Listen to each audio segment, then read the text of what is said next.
Daily devotion. Man, you know how devoted I am? I'm out in the rain. I was actually here a minute ago and it wasn't raining. Let me share a little bit of the something. This is where oftentimes, personally, I just feel the Lord calls me out here to visit with him, you know. There's something. Yeah, you know, everybody's like that about being called to the beach. All right. Yeah, Jeff, that's really unique that you feel close to God on the beach, right?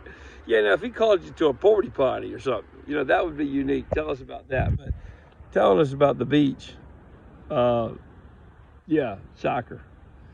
Yeah, well, I'm telling you, me and 100 million other people, man, you just can feel his presence when you're looking out there. I can hear the waves breaking. I don't know if you can. It is lightly raining. The sunrise this morning. What I am going to say is, for the daily devotion is, and there's a time when you meet the Lord and you, sometimes you might speak, but there's another time when you can just feel it, that you get a chance to get in his presence and worship. And you know, sometimes you don't get a lot of specifics with that. But like today, man, it was all, for me personally, it was all about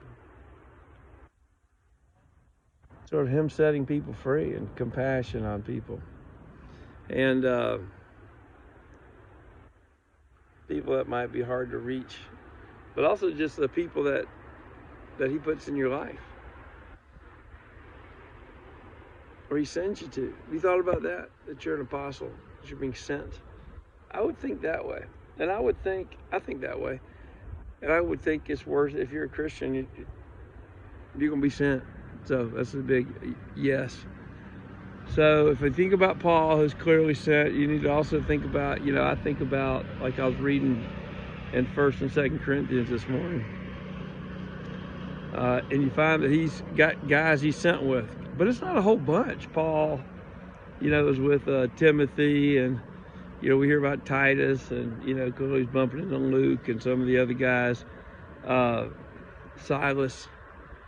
You know, but Paul is a pretty small group of people that he mentions, all in all, because the guy's out there, you know, 20 years working, and he's still talking about a relatively small number of people. And that's the thought. Maybe you got your group right around you right now. Maybe you don't think of it that way, but maybe you should. I think of it that way, but I think even more of it now. Like, well, okay, I've got A, B, and C person, you know. That's a pretty good crew. That's plenty good enough to go out and preach, share the gospel with. Go get some stuff done. Tell people about Jesus. Save some souls. I like it. That's my devotion for today. One, you sent with some specifics, not just generically. Think about the people you're being sent to. Not just you go out and I'm going to do a good job for Jesus today. Well, that's going. But know that, start praying for where you're going out today and tomorrow and next year. Pray for those people, because you're being sent to them.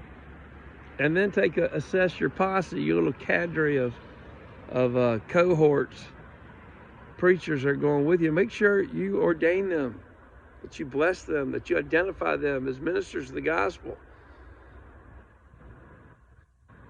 And then go with them. They're going to do the same thing for you. I'll do the same thing for you if you reach out to me. Let's go get some. Let's go work in the field. You don't have to be alone. Probably not meant to be alone. All right. God bless. Go get some.